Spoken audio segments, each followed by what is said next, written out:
आई, अगं आई, तू कुठे आहेस तू? आदितीने दरवाजा उघडला आणि घरात येताच त्यांनी त्याची आई सुमित्राजी यांना हाक मारायला सुरुवात केली. तो बाबांच्या खोलीत इकडे तिकडे त्यांना पाहू लागला. मग सरळ त्यांच्या खोलीच्या दिशेने तो निघाला. इकडे किचनमध्ये उभी असलेली त्यांची पत्नी रेवा त्याच्या आईच्या खोलीत जाताना पाहत होती. आदित्य पिशवीतून वस्तू काढताना म्हणाला, हे बघ आई, मी तुझी औषधं आणली आहेत. संपली होते ना? आणि हो, मी तुझ्या गुडघेदुखीसाठी हा मलमही आणला आहे.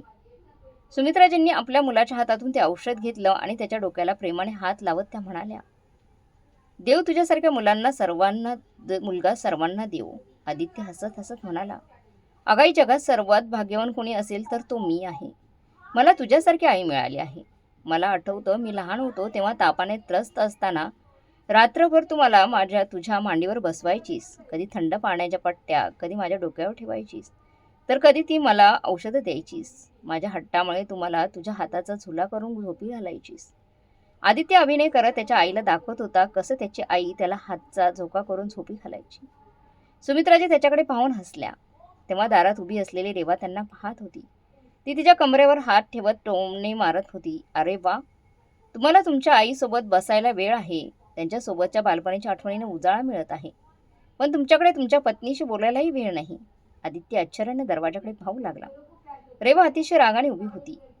आईने मला कसे वाढवले, आईने मला तसं वाढवलं, आईने हा त्याग केला, आईने ते बलिदान दिलं. जेव्हाही पाहावं तेव्हा तो आईच्या नावाचा जप करत असतो. अरे देवा, मला कसला पती मिळाला आहे. श्रावण बाळालाही मागे सोडलं आई याने. तुम्हाला आठवत नसेल तर सांगू का, तुम्हाला तुमची पत्नी आणि 4 वर्षांचा मुलगा पण आहे. तो मुलगा आता त्याच्या वडिलांच्या घरी येण्याची वाट पाहत आहे. हे ऐकून आदित्य म्हणाले, हे काय बोलत आहेस रेवा तू? थोडं विचारपूर्वक बोलत जा. जर रणवीर मला मिस करत असेल तर मला इतक्या गोष्टी सांगण्याऐवजी तू त्याला इथे आणायला हवं होतं. तेव्हा ती जोरात ओरडली, अच्छा, म्हणजे तुम्ही इथून हलणार नाही. बसून राहा तुमच्या आईच्या पायाशी. मी व्यर्थ तुमच्याशी लग्न केलं आहे. असं बोलून ती तिथून निघून गेली. आई, मी आलोच. एवढं बोलून आदित्य त्याच्या खोलीत आला आणि त्याने आपला मुलगा रणवीरला आपल्या मांडीवर घेतलं. रेवा त्याच्या मागे रूममध्ये आली. रेवा, एवढ्या छोट्याशा गोष्टीवरून एवढा गोंधळ घालायला काय झालं होतं? तुला माहीत आहे की आज कित्येक दिवसांनी मी फक्त 2 मिनिटं आईसोबत बोलत बसलो होतो. आदित्यच्या बोलण्यावर रेवा गप्पच बसली. ठीक आहे, माझ्यासाठी स्वयंपाक बनव, मला खूप भूक लागली आहे. आदित्य असे बोलताच रेवा रागाने म्हणाली, तुम्ही तुमच्या आईलाच सांगा ना जेवण बनवायला. रेवा, तुला माहीत आहे आईची तब्येत बरी नाहीये. पतीचे बोलणे ऐकून रेवा पाय आदळत स्वयंपाकघरात निघून गेली. इकडे त्यांच्या खोलीत शांत बसलेल्या सुमित्राजी अचानक भूतकाळात ओढल्या गेल्या. फक्त 10 वर्षांचा होता आदित्य आणि त्याची बहीण सृष्टी 8 वर्षांची होती. तेव्हा त्यांच्या वडिलांची सावली त्यांच्या डोक्यावरून हरवली होती. पतीच्या आकस्मिक निधनानंतर सुमित्राजी एकट्या पडल्या होत्या. त्यांना त्यांचं आयुष्य पूर्णपणे उदास वाटत होतं. एकटी स्त्री 2 मुलं कशी सांभाळणार? डोंगरासारखं आयुष्य एकटीने जगणं सोपं नाही. आजूबाजूचे लोक असे म्हणायचे तेव्हा सुमित्राजींचं मन दुखत होतं. पण त्यांनी हार मानली नाही. त्यांच्याकडे असलेले काही दागिने गहाण ठेवून त्यांनी स्वतःची मेस सुरू केली. रात्रंदिवस मेहनत करून लोकांच्या घरी त्यांनी अन्न पोचवायला सुरुवात केली. परिस्थिती कशी असली तरी मुलांच्या शिक्षणाचा खर्च कधीच थांबला नाही. त्या दिवसभर काम करायच्या आणि रात्री आदित्य आणि सृष्टीसोबत बसून त्यांच्या अभ्यासात त्यांची मदत करायच्या. वेळ असाच निघून गेला. मुलं मोठी झाली. आदित्य अभ्यासात हुशार आणि मेहनती होता. आईची तपश्चर्याला फळ आली. आदित्यला खूप चांगली नोकरी मिळाली. जेव्हा त्याला त्याचा पहिला पगार मिळाला तेव्हा त्याने पहिली गोष्ट केली ती म्हणजे त्याच्या आईसाठी त्याने एक आरामदायी खुर्ची खरेदी केली. आई, आता तुला कोणतंही काम करावं लागणार नाही. आता तू फक्त आराम कर. त्या दिवशी सुमित्राजींचे डोळे आनंदाने भरून आले. त्यांनी देवाचे आभार मानले. आपल्या मुलाला मिठी मारली आणि म्हणाल्या, माझ्या संघर्षाला आज यश आले. यशस्वी झाला माझा मुलगा. त्यानंतर सुमित्राजींनी चांगलं नातं पाहून आपल्या मुलीचे सृष्टीचे लग्न लावून दिले. त्यानंतर आदित्यसाठी पण चांगल्या घरातील मुलींची नाते येऊ लागली. रेवा ही त्यातलीच एक होती. रेवा पहिल्याच नजरेत आदित्यच्या प्रेमात पडली होती. तसेच ती सुशिक्षित होती. मुलाचे लग्न रेवासोबत ठरल्यानंतर सुमित्राजींच्या आनंदाला पारावर उरला नाही. त्यांना वाटलं आता घरात सून येणार म्हणजे घर आनंदाने उजळून निघेल. त्यांनी रेवाला मुलगी म्हणून स्वीकारण्याचं स्वप्न पाहिलं. पण रेवाने त्या घरात पाऊल ठेवताच सुमित्राजींना जाणवू लागलं की त्यांची स्वप्न आणि वास्तव यात खूप फरक आहे. रेवाला तिच्या गोपनीयतेत कोणाचंही ढवळाढवळ आवडत नव्हती. ना तिच्या सासूची ना तिच्या नंदेची. तिला आदित्यच्या त्याच्या आईशी असलेलं ओढ आवडत नव्हती. हळूहळू हे स्पष्ट झालं की रेवाला त्या घरात फक्त आदित्य हवा होता, त्याची आई किंवा बहीण नाही. ती सुरुवातीपासूनच सुमित्राजींपासून दूर राहिली आणि त्यांच्या कामात तिने कधी रस घेतला नाही. जेव्हाही तिची वहिनी सृष्टी तिच्या आईवडिलांच्या घरी यायची तेव्हा रेवाने तिच्याशी बोलण्यातही रस घेतला नाही. सृष्टीलाही हे कळलं. सुरुवातीला सुमित्राजींना वाटलं की रेवाचं आत्ताच लग्न झालं आहे आणि तिला जुळवून घेण्यास थोडा वेळ लागेल. पण लग्नानंतर बरेच दिवस निघून गेले तरी तिच्या वागण्यात काही बदल झाला नाही. ती तिच्या सासूशी आणि नंदेशी चांगलं वागत नव्हती. आता ती त्यांना उलटून बोलू लागली होती. त्यांना अडवण्याचा किंवा टोमणं मारण्याची ती एकही संधी सोडत नव्हती. तिचे धारदार शब्दांचे बाण दररोज सुमित्राजींच्या हृदयाला छेदत होते. पण त्या तरी गप्पा बसत होत्या. त्यांना वाटत होतं कधीतरी रेवा बदलेल, कधीतरी ती त्यांचा आदर करेल. पण असं कधी झालंच नाही. सुमित्राजी भूतकाळातल्या आठवणीत हरवून बराच वेळ अशाच बसून राहिल्या. इकडे आदित्यला अनेकदा त्याची आई एकटी पडतीये असं वाटायचं. त्याने रेवाला समजवण्याचा प्रयत्न केला, पण रेवा काही ऐकायला तयार नव्हती. तरी आदित्यला आशा होती की वेळेनुसार सर्व काही ठीक होईल. आज रेवा खूप उत्साहात होती. तिची बहीण दीक्षा, जिच्यासोबत तिचं लहानपण गेलं होतं, अखेर तिचं लग्न जमलं होतं. त्यामुळे रेवाचे आई वडील तिच्या बहिणीची लग्नाची पत्रिका द्यायला घरी येणार होते. आज घरात एक वेगळीच चमक दिसत होती. किचनमधून तूप आणि मसाल्यांचा खमंग सुगंध घरभर दरवळत होता. शाही पनीरचा सुगंध, चटपटीत चणे, सुवासिक पुलाव आणि गरमागरम हलव्यामुळे संपूर्ण वातावरण सुगंधी आणि उत्साही झाले होते. रेवा मोठ्या उत्साहाने प्रत्येक गोष्टीची विशेष काळजी घेत होती. स्वयंपाक बनवल्यावर ती लक्षपूर्वक पाहत होती. भाजीत मीठ बरोबर आहे की नाही, खिरीत गोडपणा संतुलित आहे की नाही, हे पाहण्यासाठी ती झाकायला लागली. तेव्हाच खोलीतून बाहेर पडताना सुमित्राजींनी विचारलं, आज काही विशेष आहे का? खूप तयारी चालू आहे. कदाचित त्यांनी एवढं काम करताना पहिल्यांदाच रेवाला पाहिलं होतं. रेवाच्या चेहऱ्यावर आनंद दिसत होता. हो आई, आज माझे आई वडील माझ्या बहिणीच्या लग्नाची पत्रिका घेऊन आपल्या घरी येत आहेत. सुमित्राजी किंचित हसल्या. सुनेचा हा उत्साह बघून त्यांना बरं वाटलं. पण त्याच वेळी त्यांच्या मनात आलं, कुठेतरी एक वेदनाही निर्माण झाली. काही वेळातच रेवाचे आई वडील घरी पोहोचले. अगदी उत्साहाने रेवाने त्यांचं स्वागत केलं. तिने सोफ्यावर बसवले आणि स्वतःही त्यांच्या बाजूला बसली. तेव्हा सुमित्राजी खोलीतून बाहेर आल्या. रेवाची आई सुवर्णाजी सुमित्राजींना खूप प्रेमाने भेटल्या आणि त्यांची तब्येत विचारू लागल्या. पण सुमित्राजींनी त्यांना काही अडचण किंवा त्यांना काही त्रास असल्याचं त्यांच्या बोलण्यातून दिसू दिलं नाही. मग रेवाने आपल्या आईवडिलांच्या आवडीनिवडी लक्षात घेऊन त्यांना मोठ्या प्रेमाने जेवण वाढण्यास सुरुवात केली. सुमित्राजी शांतपणे हे दृश्य पाहत होत्या. रेवाच्या चेहऱ्यावरचा उत्साह, डोळ्यात चमक आणि प्रत्येक शब्दात गोडवा होता. त्यांना अचानक 2 महिन्यापूर्वीचा दिवस आठवला, जेव्हा त्यांच्या जावयाची परदेशात बदली झाली. त्यांचा जावई आणि मुलीला परदेशात शिफ्ट व्हायचं होतं. त्या अगोदर त्यांची मुलगी सृष्टी त्यांना भेटायला तिच्या आईवडिलांच्या घरी आली होती. सृष्टीला दारात बघून रेवाने एक फॉर्मॅलिटी फिकट स्माईल दिली. नंतर ती तिच्या फोनमध्ये व्यस्त झाली. थोडा वेळ सृष्टी तिच्या आई आणि भावाबरोबर बसून बोलत राहिली. हास्य विनोद, जुने किस्से, लहानपणीच्या आठवणी. पण रेवा शांत एका बाजूला बसली होती. ऑफिसला निघायच्या अगोदर आदित्यने रेवाला बोलावून सांगितलं होतं, रेवा, सृष्टी आली आहे. आज दुपारी पुरी भाजी बनव, तिला फार आवडते. या गोष्टीवर रेवाने काही उत्तर दिलं नाही. आदित्यला रेवाच्या उदासीनतेचा खूप राग आला होता. पण त्याला माहीत होतं, तो जास्त बोलला तर घरात वाद व्हायला वेळ लागणार नाही. त्यानंतर काहीच न बोलता रेवा पण किचनमध्ये निघून गेली. काही वेळानंतर रेवा बाहेर आली आणि म्हणाली, आई, मी आज दुपारच्या जेवणासाठी खिचडी बनवली आहे. तुम्हाला जेव्हा जेवण करायचं असेल तेव्हा मला सांगा. सुमित्राजींनी आश्चर्याने म्हणाले, अगं सुनबाई, सृष्टी आली आहे. पुरी भाजी बनवायची होती, तिला खूप आवडते. रेवाने तोंड पाडून उत्तर दिलं. आई, माझं डोकं दुखत आहे. तसंही दिवसभर घराची काळजी घेते, मुलांची काळजी घेते. आता थोडा वेळ विश्रांती घ्यायचा विचार केला तर तुमच्या विनंत्या सुरू झाल्या आहेत. सुमित्राजींच्या चेहऱ्यावरचे हसू फिके पडले होते आणि सृष्टीचा चेहराही फिका पडला होता. आई, राहू दे ग, मला भूक नाहीये. सृष्टी हसत तिच्या आईला म्हणाली. हसत असलेल्या सृष्टीकडे सुमित्राजींनी पाहिलं. ती जबरदस्तीने हसत होती, पण तिच्या डोळ्यात उदासपणा स्पष्ट दिसत होता. आज ते दृश्य आठवून सुमित्राजींचे डोळे भरून आले होते. आज तिचं रेवा तिच्या आईवडिलांची लाड पुरवत होती. त्यांच्या आवडीचे सर्व पदार्थ बनवत होती आणि स्वतःच्या हाताने त्यांना जेवण वाढत होती, देत होती. पण त्या काहीच बोलल्या नाहीत. मनात उठणारं वादळ दाबून त्यांनी एक मंद स्मित हास्य करत शांतपणे त्यांच्या खोलीत परतल्या. घरात उत्साह होता. रेवा रोज तिच्या मैत्रिणींसोबत मॉलमध्ये पण जायची. कधी स्वतःसाठी महागड्या साड्या तर कधी डिझायनर लेहंगा घ्यायची. तिने आदित्य आणि रणवीरसाठीही नवीन कपडेही घेतले. प्रत्येक लहान मोठ्या गोष्टींची तिने काळजी घेतली.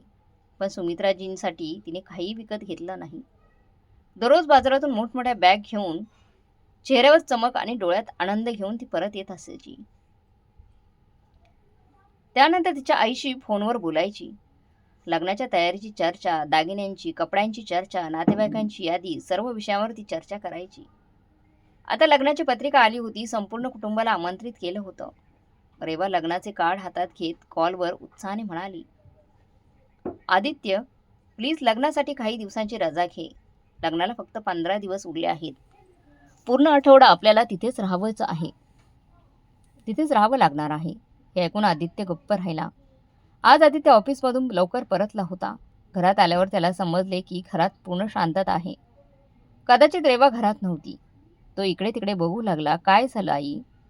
तुला बरं वाटत नाही वाटते का? आदितीने चिंतेत त्याच्या आईच्या कपाळावर हात ठेवला. त्यांना क्वचित घाम आला होता. काही नाही बेटा, सकाळपासून मला थोडा अशक्तपणा जाणवत आहे. कदाचित शुगर वाढली आहे. आदित्य घाबरला. मी कोणाला का नाही सांगितलं आई? रेवा कुठे आहे? आदित्य, रेवाच्या मैत्रिणी आल्या होत्या. ती शॉपिंगला जात होती म्हणून मी तिला काहीच बोलले नाही. मी विनाकारण तिच्या आनंदात आडकाठी का आणू बरं? आई, मी आता तुझ्यासाठी पाणी आणतो. तो औषध घे. एवढं बोलून आदित्य किचनमध्ये गेला आणि काही वेळाने परत आला. त्याने औषध काढलं आणि म्हणाला, हे खा आई. आणि हो, तुझा गुडघा कसा आहे? सकाळी गुडघा खूप दुखत होता. औषध घेतलं, नंतर मला आराम मिळाला. आदित्य काळजीत म्हणाला, आई, आपण डॉक्टरांना दाखवू. मी उद्या डॉक्टरांची अपॉइंटमेंट घेईन. सकाळचे 9 वाजले होते. आदित्य त्याच्या आईला डॉक्टरकडे घेऊन गेला. डॉक्टरांनी शुगर तपासली. काही आवश्यक तपासण्या आणि औषधं लिहून दिली. तासाभराने ते घरी परतले. तेव्हा सुमित्राजींना जरा बरे वाटत होते. आदित्यने रेवाला हाक मारली, रेवा, आईसाठी जेवण आण. त्यानंतर तिला औषधही घ्यायची आहेत. मी औषधं काढून ठेवली आहेत. तेव्हा त्याला काहीच उत्तर मिळालं नाही. तेव्हा तो सरळ बेडरूमच्या दिशेने निघाला. रेवा आरशासमोर उभी होती. ती तिच्या नवीन सूटवरची ओढणी मॅचिंग करण्याचा ती प्रयत्न करत होती. रेवा, मी तुला सांगितलं आहे आईसाठी जेवण वाढ. तेव्हा रेवाने निष्काळजीपणाने उत्तर दिलं, हो हो, मी येत आहे. अगोदर मला तुम्ही सांगा, तुम्ही ऑफिसमधून सुट्टी घेतली आहे की नाही? आपल्याला पुढच्या आठवड्यात निघायचंय. आदित्य क्षणभर तिच्याकडे पाहतच राहिला. नंतर एक दीर्घ श्वास घेत तो म्हणाला, रेवा, मला असं वाटतं आपण 1-2 दिवस अगोदर तिथं जावं. विनाकारण आईला त्रास होईल. हे ऐकून रेवाने त्यांच्याकडे असं बघितलं जणू आदित्यने मोठा गुन्हाच केला आहे. नंतर विषयावर ताबा मिळवत आदित्य म्हणाला, ठीक आहे, तू एक काम कर. तू रणवीरला घेऊन जा. मी लग्नाच्या दिवशीच तिकडे पोहोचतो. आईची तब्येत काही ठीक नाहीये. तिची काळजी घेण्यासाठी कोणीतरी घरात असायला हवं. रेवा भडकलीच. काय? तुम्ही माझ्या बहिणीच्या लग्नासाठी येणार नाहीत? आदित्य संयमाने म्हणाला, मी नकार देत नाहीये रेवा. मी लग्नाच्या दिवशी पोहोचेल. आईची तब्येत बरी झाली तर तिला पण लग्नाला आणेल. पण आता आईची काळजी घेणं गरजेचं आहे. डॉक्टरांनी सांगितलं आहे आईला आरामाची खूप गरज आहे. आदित्य त्याच्या गाडीची चावी घेऊन ऑफिसमध्ये निघून गेला. रेवा अजूनही जाताना त्याच्याकडे रागाने बघत होती. तिच्या चेहऱ्यावर नाराजी स्पष्ट दिसत होती. तेवढ्यात आतून सुमित्राजींचा आवाज आला, रेवा सुनबाई, मला एक ग्लास पाणी दे. मला औषधं घ्यायची आहेत. अगोदरच रेवाचा मूड खराब होता आणि आता ही नवीन विनंती. तिने रागात पटकन पाण्याचा ग्लास भरला आणि घाईघाईने खोलीत गेली. पाण्याचा ग्लास रागात टेबलावर ठेवला, त्यामुळे ग्लासातील काही पाणी टेबलावर पडले. जवळच स्वयंपाकघर आहे तरी स्वतःला पाणी घेता येत नाही. पाणी घेता येत नाही का तुम्हाला? सुमित्राजी तिच्याकडे बघत म्हणाल्या, आज माझ्या गुडघ्यात खूप वेदना होत आहेत. नाहीतर मी स्वतःच उठून पाणी घेतलं असतं. रेवा तिथेच उभी होती. तिच्या भुवया उंचवल्या होत्या. नंतर तिच्या शब्दाचा मान सोडत ती म्हणाली, बाय द वे, मला एक गोष्ट खरं सांगा. आदित्यसोबत मी माझ्या आईवडिलांच्या घरी जाऊ नये म्हणून तुम्ही हे सर्व नाटकं करत आहात ना? मला सर्व काही समजतं. नाहीतर काही दिवसांपूर्वी तुम्ही अगदी ठीकठाक होतात. सुमित्राजींची हृदयाची धडधड वाढली. काय? तू काय म्हणत आहे सुनबाई? हो, मी खरं बोलत आहे. तुम्हाला वाटतं मी इथे पडून राहावं आणि रात्रंदिवस तुमची सेवा करावी. असं नाही आहे गं सुनबाई. खरंच माझी तब्येत ठीक नव्हती. तू आदित्यसोबत आरामात लग्नाला जा. मी आज आदित्यसोबत या विषयावर बोलेन. मी त्याला सांगेन की मला आता बरं वाटत आहे. आता म्हातारपणात हे सगळं चालूच असणार आहे. अरे वा, किती नाटकं करता येतात तुम्हाला. माझे सर्व प्लॅन उधळून जाऊन लावून आता अशी ॲक्टिंग करत आहात जसं तुमचा यात काही दोषच नाही. त्यांच्या सुनेचं बोलणं ऐकून त्या तिच्याकडे आश्चर्याने पाहू लागल्या. पण रेवाला हे सर्व काहीच फरक पडणार नव्हता. ती पाय आदळत बाहेर निघून गेली. सुमित्राजींनी औषध काढलं आणि पाण्याचा ग्लास उचलला. हळूच पाणी पीत त्यांनी औषध घेतलं. संध्याकाळी ऑफिसमधून परत येताच आदित्य आईकडे आला. आई, आता तुला कसं वाटतंय? नेहमीप्रमाणे त्याने विचारलं. सुमित्राजी हलकसं हसत म्हणाल्या, आता मी बरी आहे बेटा, फक्त थोडा अशक्तपणा वाटत आहे आणि तसेही हे वृद्धापकाळात चालूच असतं. ठीक आहे बेटा, मला तुला एक गोष्ट सांगायची होती. बेटा, मला मनापासून वाटत आहे तू सुनबाईसोबत तिच्या माहेरी जायला हवं. आदित्यने एक दीर्घ श्वास घेतला. नाही आई, तुझी तब्येत ठीक नाही आणि मी तुला या अवस्थेत एकटं सोडून जाऊ शकत नाही. अरे बेटा, मला समजून घेण्याचा प्रयत्न कर. हे आजार येतात आणि जातात. त्याचा अर्थ असा नाही की तू माझ्यामुळे तुझे प्लॅन्स रद्द करावेत. तू रेवासोबत जा. रेवाच्या आनंदात सहभागी हो. तेव्हा तिथे रेवा येते. रेवा म्हणते, हेच मी त्यांना समजावण्याचा प्रयत्न करत आहे. अशी संधी वारंवार येत नसतात. पण माझ्या बोलण्यावर त्यांचा विश्वास कुठे आहे? जर माझ्या बहिणीच्या लग्नाला आम्ही अगोदर गेलो नाही तर माझ्या आईवडिलांना किती वाईट वाटेल. यावर आदित्य म्हणाला, ठीक आहे रेवा, मी तुझ्यासोबत तुझ्या माहेरच्या घरी यायला तयार आहे. 1 आठवडाभर आपण तिथेच राहू. हे ऐकून रेवाचा चेहरा उजळला. खरंच? मी आत्ताच पॅकिंग करते, असं म्हणत ती बाहेर जाऊ लागली. आदित्य म्हणाला, पण रेवा, माझं बोलणं पूर्ण तर ऐक. आता काय झालं? रेवा मागे वळाल्यावर आदित्य तिला म्हणाला, मी माझ्या आईला सोबत घेणार आहे. अचानक खोलीत शांतता पसरली. आत्ताच आनंदाने चमकणारा रेवाचा चेहरा अचानक उदास झाला. रेवाचा चेहरा अचानक पडला. तिने आश्चर्यचकित नजरेने आदित्यकडे पाहिलं. काय? आईसुद्धा? तिचे शब्द तिच्या घशात अडकल्यासारखे वाटले. नंतर ती मोठ्या कष्टाने बोलली, पण आईंना कुठं घेऊन जायचं? म्हणजे मला म्हणायचं आहे की त्यांची तब्येत ठीक नाही ना? हे ऐकून आदित्य स्पष्ट शब्दात म्हणाला, हो, म्हणूनच मला तिला या अवस्थेत एकटं सोडायचं नाही. आत्तापर्यंत शांत बसलेल्या सुमित्राजी आता बोलू लागल्या. अरे नाही रे आदित्य बेटा, सुनेच्या माहेरी मी कशी राहू शकते? हे बरं दिसणार नाही. नाही, मी लग्नाच्या दिवशी तिकडे येईल रे. सगळं माझ्याबद्दल काय विचार करतील? पण आदित्यला हे मान्य नव्हतं. त्याने ठरवले होते, एकतर तो त्याच्या आईला घेऊन जाईल, नाहीतर लग्नाच्या दिवशी तो तिथे पोहोचेल. रेवाने उदास मनाने तिची पॅकिंग सुरू केली. जेव्हा तिने तिच्या सुंदर साड्या आणि दागिन्यांची काळजी घेतली तेव्हा ती मनातल्या मनात अस्वस्थ होत होती. पण आदित्यसोबत वाद घालण्यात काही अर्थ नव्हता, म्हणून तिने शांतपणे सर्व गोष्टी पॅक केल्या. पुढचे 2 दिवस आदित्यही ऑफिसची कामे पूर्ण करण्यात व्यस्त राहिला. ज्या दिवशी रेवाच्या माहेरच्या घरी देवीची ओटी भरायची होती त्याच दिवशी सगळे निघाले. सकाळची वेळ होती. रेवाने विचार केला, गाडीत बसल्याबरोबर प्रवास आरामात पूर्ण होईल. पण काही वेळातच तिच्या अपेक्षा भंग झाला. सुमित्राजी गाडीत पुढच्या सीटवर बसल्या होत्या. आदित्य गाडी चालवत होता. मागच्या सीटवर रेवा आणि रणवीर होते. सुरुवातीला सर्व काही ठीक होतं, पण अर्ध्या तासाने सुमित्राजी हळू आवाजात म्हणाले, आदित्य बेटा, गाडी एखाद्या ढाब्यावर किंवा रेस्टॉरंटमध्ये थांबव, मला वॉशरूमला जायचं आहे. आदित्यने काही न विचारता गाडी एका ढाब्यावर थांबवली. रेवाने रागात तिच्या हातातील घड्याळाचा वेळ पाहिला. आत्ता घरातून निघालो होतो. तिने मनात विचार केला, पण काही म्हणाली नाही. अर्ध्या तासाभरानंतर सुमित्राजी आल्या. आदित्यने पुन्हा गाडी सुरू केली, पण सुमित्राजींनी परत अर्ध्या तासाने गाडी थांबवली. ते असेच चालू राहिले. पण आता रेवाचा राग वाढत चालला होता. रणवीर संपूर्ण प्रवासात झोपून राहिला, पण रेवासाठी हा प्रवास मात्र एखाद्या परीक्षेपेक्षा काही कमी नव्हता. सुमित्राजी त्यांच्या सुनेला काळजीत पाहून म्हणाल्या, काय करू सुनबाई, शुगरमुळे मला पुन्हा पुन्हा जावं लागतं. रेवाने तिचे डोके सीटवर ठेवले, एक दीर्घ श्वास घेतला आणि तिचे डोळे मिटले. जणू ती स्वतःला शांत ठेवण्याचा प्रयत्न करत होती. रेवाचा धीर सुटला होता, कारण रस्त्यात ट्रॅफिक जाम लागली होती. रेवा आता रागात आणि म्हणाली, बघितलं का, इतक्या वेळ गाडी थांबवावी लागली नसती तर या ट्रॅफिकमध्ये आपण अडकलो नसतो. आता देवीच्या ओटीचा संपूर्ण संपूर्ण कार्यक्रम मिस होईल. आदित्यने तिला शांत करण्याचा प्रयत्न केला. अगं रेवा, तू चिडत आहेस का? तू का चिडत आहेस? आई काही जाणून बुजून करत नाही ना? रेवा आदित्यला इग्नोर करून खिडकीमधून बाहेर पाहू लागली. शेवटी सर्वजण रेवाच्या आईवडिलांच्या घरी पोहोचले. पण तोपर्यंत देवीची ओटी भरण्याचा अर्धा कार्यक्रम संपला होता. रेवाच्या वडिलांनी सर्वांचे स्वागत केले, पण रेवाच्या चेहऱ्यावरची उदासीनता स्पष्ट दिसत होती. आदित्य गाडीतून सामान बाहेर काढत होता तेव्हा रेवाची आई सुमित्राजींना म्हणाली, अहो, तुम्हाला यायला खूप उशीर झाला. यावर सुमित्राजी स्पष्टीकरण देण्या अगोदर रेवा भडकली. काय सांगू आई तुला, अर्ध्या तासाने गाडी थांबवावी लागत होती. वॉशरूमला जावे लागते. विनाकारण त्यांच्यामुळे आम्हाला इकडे यायला उशीर झाला. हे सर्व रेवाने तिच्या माहेरच्या लोकांसमोर बोलली होती. तेव्हा सुमित्राजी त्यांची बाजू मांडत म्हणाल्या, ते काय आहे ना, मला मधुमेहाचा त्रास आहे ना, त्यामुळे. आपल्या मुलीचे वागणे पाहून सुवर्णाजी अस्वस्थ झाल्या आणि म्हणाल्या, अहो, काही हरकत नाही ताई, तुम्ही इकडे येऊन आरामात बसा. दुसऱ्या दिवशी सकाळी घरात खूप धमाल होती.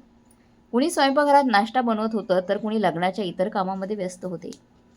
इतक्यात रेवाच्या बहिणीने आजूबाजूला बघितले आणि नंतर आश्चर्याने तिला विचारले, ताई, आदित्य जिजू कुठे दिसत नाहीत? रेवा आधीच चिडचिड करत होती. ती रागात म्हणाली, ते अजून कुठे असणार, बसले असतील त्यांच्या आईच्या पायाजवळ, त्यांच्या गुडघ्यांना मालिश करत.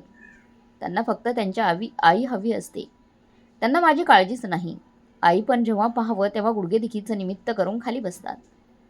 रेवाचं व्यंगात्मक स्वर ऐकून तिची वहिनी थोडी वेळ थांबली. तेवढ्या सुवर्णाजी तिथे आल्या आणि तिला समजावत त्या हसत म्हणाल्या, असं अजिबात नाही. जावाई तुला प्राधान्य देत नाहीत असे असते तर त्यांनी 1 आठवड्याची सुट्टी घेतली नसती आणि काम सोडून तुझ्याबरोबर इकडे आले नसते. रेवा त्यांचं बोलणं ऐकून शांत झाली, पण तिच्या चेहऱ्यावर नाराजी अजूनही दिसत होती. याच दरम्यान रेवाचा भाऊ काही महत्त्वाच्या कामासाठी बाहेरगावी जात होता. जाताना तो आदित्यला म्हणाला, भाऊजी, चला आपण आज एकत्र बाजारात जाऊया. सोबत गेलो तर चांगलं वाटेल. आदित्य त्यांच्यासोबत निघून गेला आणि सुमित्राजी हळूच बाहेर पडल्या आणि व्हरांड्यात पडलेल्या खुर्चीवर आरामात बसल्या. प्रवासाचा थकवा त्यांच्या चेहऱ्यावर दिसत होता, पण तरी त्या सर्वांच्या आनंदात सहभागी होत होत्या. तब्येत बरी नसतानाही त्यांच्यामुळे कुणालाही त्रास होऊ नये म्हणून त्या पुरेपूर प्रयत्न करत होत्या. तेव्हा रेवाच्या एका चुलत बहिणीने त्यांना पाहिलं आणि ती म्हणाली, काकू, तुम्ही ठीक आहात ना? सुमित्राजींनी स्मित हास्य करत उत्तर दिलं, हो बेटा, आजारपण या वयात सुरूच असते, पण तरी देवाचीच कृपा आहे. आता त्यांचं बोलणंही संपलं नव्हतं तेव्हा रेवा व्यंगोपाने म्हणाली, अरे, या वयात त्यांना घरची कामं जमत नाही, पण लग्नाला यायला मात्र बरोबर जमतं. त्यांनी होकार दिला लग्नाला यायला. रेवाचं बोलणं ऐकून तिच्या काही चुलत बहिणी हसू लागल्या. रेवा हीच मस्करी वाढवत म्हणाली, खरंच आईंसाठी हा प्रवास खूप कठीण होता. रस्त्याने आम्ही फक्त वॉशरूम शोधत होतो. प्रत्येक अर्ध्या तासाने गाडी थांबवणं अवघड झालं होतं. प्रवास करणं शक्य नसेल तर घरीच राहायचं होतं ना. रेवाचं बोलणं ऐकून तिथे उभे असलेले लोक परत हसायला लागले. सुमित्राजींनी आपल्या भावना लपवण्याचा प्रयत्न केला, पण त्यांच्या चेहरा उतरलेला स्पष्ट दिसत होता. घरीत सर्वांचे चेहरे खुलले होते, पण सुमित्राजी आतल्या आत अपमानित झाल्या होत्या. दिवस असेच निघून गेले, पण रेवाच्या वागण्यात काही बदल झाला नव्हता.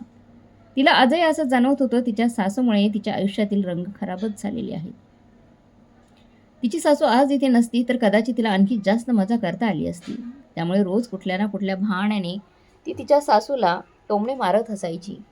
दुखवण्याची आणि गोष्टी बोलण्यात कमी पडलेली नाही. कधी ती तिच्या सासूंच्या सुती साडीची सगळ्यांसमोर खिल्ली उडवायची, तर कधी त्यांच्या आजारपणाबद्दल खिल्ली उडवायची. इकडे रेवा तिची बहीण दीक्षासोबत बाजारात जायची, तेव्हा तिची आई सुवर्णाजी काही वेळ काढून त्यांच्या बहीण सुमित्राजींसोबत बसायच्या. आजही तसंच घडलं. ताई, तुम्हाला इथे करमत आहे ना? सुवर्णाजींनी विचारलं. सुमित्राजी हलके स्मित हास्य करून म्हणाल्या, हो ताई, सर्व काही ठीक आहे.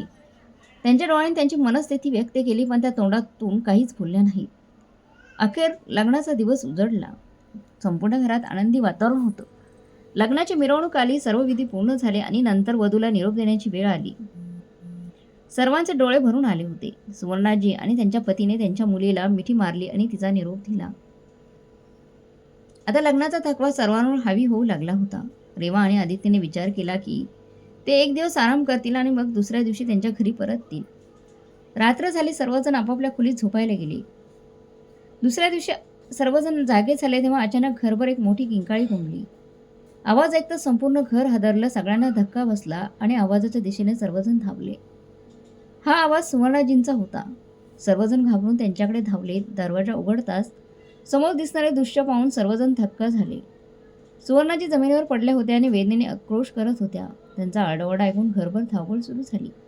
रेवाचा भाऊ आणि वहिनी लगेच त्यांना उठवण्याचा प्रयत्न केला, पण त्यांचं दुखणं एवढं भयंकर होतं की क्षुल्लक हालचालीने त्यांना वेदना होत होत्या. आई, काय झालं तुला? तुला कुठे लागलं आहे का? रेवा घाबरत म्हणाली.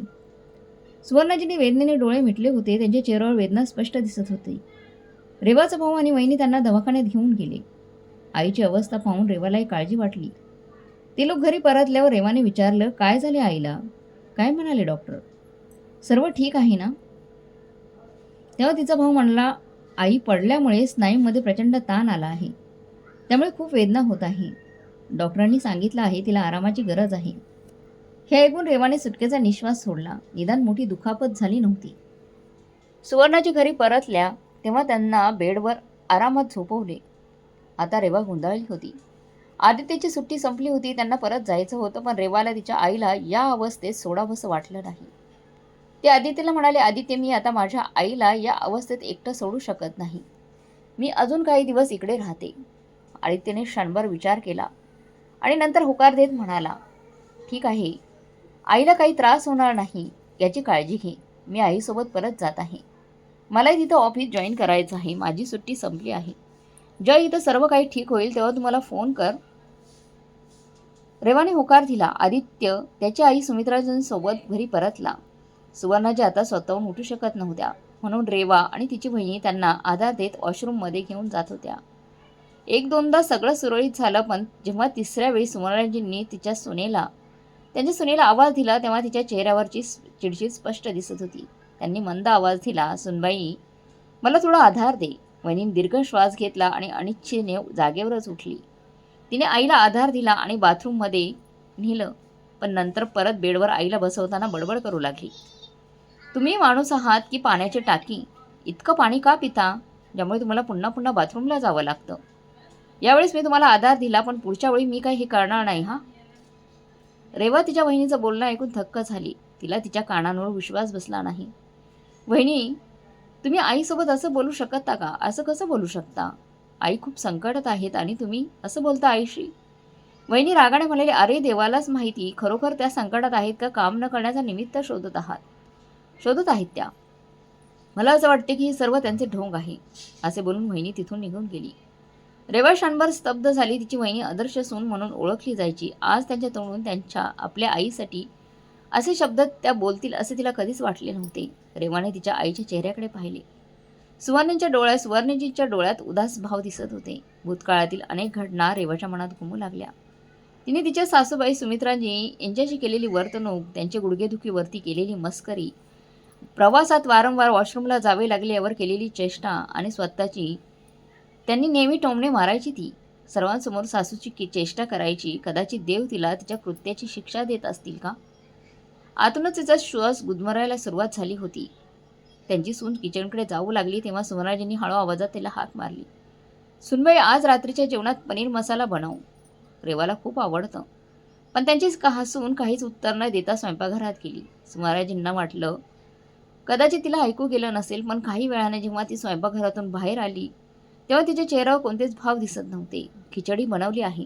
मला कधी खायची आहे तेव्हा मला सांगा. हे ऐकून रेवाला असे वाटले जसे तिच्या मनावर कोणीतरी चाकूनेच वार केले आहेत. खिचडी? पण आईने तर तुम्हाला पनीर बनवायला सांगितलं होतं ना? वहिनी, पनीर बनवायला सांगितलं होतं ना? तेव्हा तिची वहिनी म्हणाली, आई बसल्या जागेवरून फक्त ऑर्डर देत असतात. इथं मी दिवसभर घरातील कामे करते, मुलांची काळजी घेते. राहिलेल्या वेळेत मी तुझ्या आणि तुझ्या आईच्या पुढे पुढे करू का? मलाही थोडा वेळ आराम करण्याचा अधिकार आहे की नाही? तसेही एवढे दिवस इथे राहून पनीरची भाजी खाऊन थकल्या नाहीत का तुम्ही? तुम्हाला नेहमी चटपटीत खायला आवडतं, मला ते बनवणं शक्य नाही. असं बोलून ती रागाने तिथून निघून झाली. रेवाच्या हातून पाण्याचा ग्लास पडता पडता राहिला. ती शांतपणे उभी राहिली. आज तिच्या डोक्यात तेच सर्व चित्र घुमत होते. जेव्हा तिने तिच्या नंदेचं आगमन त्यांच्या घरी झाले होते तेव्हा खिचडी तयार करून ठेवली होती. तेव्हा तिने पण तिच्या नंदेला हेच सर्व ऐकवले होते. आज जेव्हा तिच्या बहिणीच्या तोंडून तेच शब्द तिच्या आईसाठी आणि स्वतःसाठी ऐकले तेव्हा तिला जाणवलं जेव्हा आपण कोणाचं बोलणं ऐकून त्यांना उद्धट उत्तर देतो तेव्हा त्यांच्यावर काय परिणाम होतो. रात्र झाली होती पण रेवाच्या मनात गोंधळ निर्माण झाला होता. दिवसभरातील घटना तिला अस्वस्थ करत होत्या. आपल्या आईची समस्या तिला सहन होत नव्हती. बस आता पुरे झाले. वहिनीचे असे वागणे आता मी सहन करणार नाही. दादा आले तर मी त्यांच्याजवळ नक्कीच वहिनीची तक्रार करणार आहे, तिने मनात ठरवले. काही वेळानंतर जेव्हा तिचा दादा घरी परतला तेव्हा रेवा लगेच त्याच्याकडे पोहोचली. दादा, तुला माहीत आहे का आज वहिनीने काय केले ते? तिच्या आवाजात राग दिसत होता. आईला बाथरूमपर्यंत आदर द्यायला तिने चक्क नकार दिला. ती म्हणते आई नाटक करते. एवढंच नाही, ती म्हणाली आई पाण्याची टाकी आहे त्यामुळे पुन्हा पुन्हा त्यांना आश्रमाला जावं लागतं आहे. रेवाला वाटतं होतं हे सर्व ऐकून तिच्या भावाचं रक्त उसळलेल. तो रागाने लाल होईल. रागात तो त्याच्या पत्नीला 2 चापट मारेल आणि म्हणेल की तुझी हिंमत कशी झाली माझ्या आईला हे सगळं बोलायची. रेवा तिच्या भावाच्या प्रतिक्रियेची वाट पाहत होती. पण भावाच्या चेहऱ्यावरचे विशेष भाव दिसत नव्हते. त्याऐवजी तो थंड स्वरात म्हणाला, मग यात तुझी वहिनी काय चुकीची बोलली? रेवा स्तब्धच झाली. दादा, तू पण? तुम्ही आईची खूप काळजी घेतात. आता अचानक असं काय झालं तुम्हाला? तिचा भाऊ एक दीर्घ श्वास घेत म्हणाला, रेवा, आई आत्ता पलंगाला धरून पडली आहे. तुझी वहिनी घरची सगळी कामं करते, मुलांची काळजी घेते आणि यात ती आईची काळजी घेते. हे सगळं सोपं आहे का? पण दादा, तू हे सगळं तुझ्या आईबद्दल बोलतोय. तिने तुला जन्म दिलाय, वाढवलंय. तिची काळजी घेणं तुझं कर्तव्य आहे. तुला तिचं दुःख समजलं नाही तर कोणाला समजेल? रेवाचा आवाज अजून मोठा झाला होता. आता रेवा हे सर्व बोलत होती तेव्हा तिच्या गालावर कुणीतरी चापट मारली. ती निशब्द उभी होती. जेव्हा तिने समोर पाहिलं तेव्हा तिच्या आश्चर्याला सीमाच राहिली नाही. जेव्हा तिने पाहिलं तिची चापट मारणारी व्यक्ती तिची आई सुवर्णाजी तिच्यासमोर उभी होती. आई, तू मला चापट का मारलीस? पण का? आई, तू तर एकदम ठणठणीत उभी आहेस. मग हे सगळं काय आहे? ती कोणाच्याही उत्तराची वाट बघू शकत नव्हती. काय चालले आहे ते रेवाला काहीच समजत नव्हतं. तिच्या मनात खळबळ उडाली. तेव्हा सुवर्णाजी म्हणाल्या, ते सगळं नाटक होतं. एक विचारपूर्वक नाटक, जे मी तुझ्या भावाच्या आणि वहिनीच्या मदतीने तयार केलं होतं. तुला धडा शिकवण्यासाठी, तुला तुझा खरा चेहरा दाखवण्यासाठी. हे सर्व ऐकून रेवाचा श्वास जवळजवळ थांबला होता. तेव्हा सुवर्णाजी म्हणाली, जेव्हा तू तुझ्या भावाला हे सर्व सल्ले देऊ शकतेस की त्याच्या जन्मदात्या आईची काळजी घेणं हेच त्याचं कर्तव्य आहे, तर तुला स्वतःला हे का समजत नाही की तुझा पती देखील तुझ्या सासूचा मुलगा आहे? जर तो त्याच्या आईची काळजी घेत असेल तर तू त्याच्यावर का रागवते, त्याला कठोरपणाने बोलतेस? ही दुहेरी मानसिकता का? इतकंच काय, तू तर सर्वांसमोर तुझ्या सासूबाईंच्या पेहरावाची आणि तिच्या आजारपणाची सर्वांसमोर खिल्ली उडवलीस. मी किती वेळा समजावून सांगू नये, तू माहीत नाही कित्येक वेळा तुझ्या सासूवर ओरडलीस, त्यांचा अपमान केला. इतका अपमान केला गेला की ज्यामुळे त्या बिचाऱ्या लाजेने जमिनीत गाडल्या जाऊ लागल्या होत्या. पण जेव्हा माझी तुझ्या सासूसारखी परिस्थिती झाली तेव्हा तुला माझी कीव येऊ लागली का? तुला माझ्या वेदना जाणवू लागल्या का? जेव्हा तू सर्वांसमोर तुझ्या सासूची चेष्टा करत होतीस त्याच क्षणी माझ्या मनात आले होते की तुझी बुद्धी जागेवर आणि तुला चांगला धडा शिकवण्याचा प्रयत्न करावा. पण मला सर्वांसमोर तुझा अपमान करायचा नव्हता. पण मी मनाशी ठरवले होते की तुला माणुसकीचा धडावणार नक्की शिकवणार. मला माहीत होतं की फक्त शब्दांनी तू यासाठी सहमत होणार नाहीस. म्हणूनच आम्ही हे नाटक केलं. अगं, तुला लाज वाटली पाहिजे. तुझ्या सासरच्या घरी तू आमचं नाक कापलं आहेस. आम्ही तुला असे संस्कार दिले नाहीत. एकीकडे तू आहे जिने स्वतःचं सासर कधीच स्वीकारलं नाही, तर दुसरीकडे तुझी सासू आहे जिने तुझ्या वाईट वागणुकीनंतरही आमच्याकडे कधी तक्रार पण केली नाही. एक गोष्ट नेहमी लक्षात ठेव बेटा, तुझा मान सन्मान तुझ्या सासरच्या लोकांशी जोडला गेला आहे. त्यांचा अनादर करणं, अपमान करणं तुझाच अनादर आहे ना? रेवा डोकं खाली करून उभी होती. त्यांचा प्रत्येक शब्द रेवाच्या हृदयात बाणासारखा लागत होता. एकन एक शब्द त्यांच्या हातोड्याप्रमाणे तिच्या मनावर लागत होता. ती थरथरत होती. अचानक तिच्या डोळ्यातून अश्रू वाहू लागले. रेवाच्या डोळ्यातून अश्रू वाहू लागले, पण आज हे अश्रू दुःखाचे नव्हते, तिच्या अपराधीपणाचे होते. पण आई, मी खूप वाईट आहे ना? ती थरथरत्या आवाजात म्हणाली. तिच्या तोंडून आवाज निघत नव्हता. मी आईवर खूप अन्याय केला आहे, असं म्हणत ती ढसढसा रडू लागली. गुडघ्यावर बसली. सुवर्णाजीने एक दीर्घ श्वास घेतला आणि त्या म्हणाल्या, बेटा, पश्चाताप केल्याने माणूस मोठा होतो, पण खरा पश्चाताप फक्त अश्रू ढाळून होत नसतो, आपल्या कर्माने होतो. दुसऱ्या दिवशी रेवा तिच्या भावासोबत घरी परतली. मी दारात पाऊल टाकताच समोर सुमित्राजी बसलेल्या दिसल्या. त्यांच्या चेहऱ्यावर अजूनही तेच शांत हास्य होतं, पण त्यांच्या डोळ्यात अगणित वेदना दिसत होत्या. सुनबाई, आता विहीनबाई कशा आहेत? त्या ठीक आहेत ना? पण पुढे काय बोलावं तिला समजत नव्हतं. ती धावत तिच्या सासूच्या पाया पडली. आई मला माफ करा, मी फार मोठा गुन्हा केला आहे. सुमित्राजी घाबरल्या. त्यांनी रेवाला उचलण्याचा प्रयत्न केला, पण ती त्यांच्या पाया पडली. नाही नाही आई, आज मला थांबवू नका. कदाचित मी या जगातील सर्वात स्वार्थी सून आहे. ज्या घराने मला एवढी इज्जत दिली त्या घराच्या मुळाशी मी विष ओतले. आजपर्यंत मी तुमचं प्रेम कधीच समजू शकले नाही. आदित्य सर्व काही पाहत होता. हा क्षण त्यांच्यासाठी अविश्वसनीय होता. सुमित्राजींनी ओल्या डोळ्यांनी रेवाच्या डोक्याला हात लावला आणि थरथरत्या आवाजात त्या म्हणाल्या, बेटा, मुलांकडून त्यांच्या अज्ञानामुळे चुका होतात, पण आई आपल्या मुलांवर किती दिवस रागवू शकते? मी इतके दिवस वाट पाहत होते की तुम्हाला तुझ्या मनातून कधी मला आई म्हणून स्वीकारशील. तितक्यात त्यांच्या डोळ्यातून अश्रू वाहू लागले. नेहमीप्रमाणे आज आदित्य त्याच्या आईच्या गुडघ्याला मसाज करण्यासाठी तेल काढत होता. रेवाने हळूच त्याच्या हातातून तेलाची बाटली घेतली. ती फक्त तुझी आई नाही, आता मी त्यांची सेवा करेन.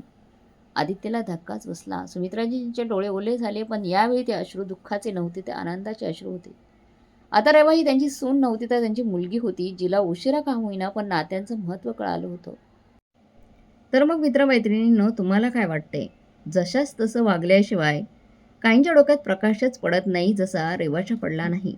जेव्हा रेवाच्या आईला त्रास झाला तेव्हाच तिला तिच्या सासूबाईंचा त्रास समजला. तर मग मित्रमैत्रिणींनो, रेवाच्या आईने तिला शिकवलेला धडा तुम्हाला कसा वाटला? कमेंट बॉक्समध्ये नक्की कळवा. आणि आजची कथा चांगली वाटली असेल तर लाईक, शेअर, सबस्क्राईब नक्की करा. भेटूया पुढच्या कथेमध्ये. तोपर्यंत धन्यवाद.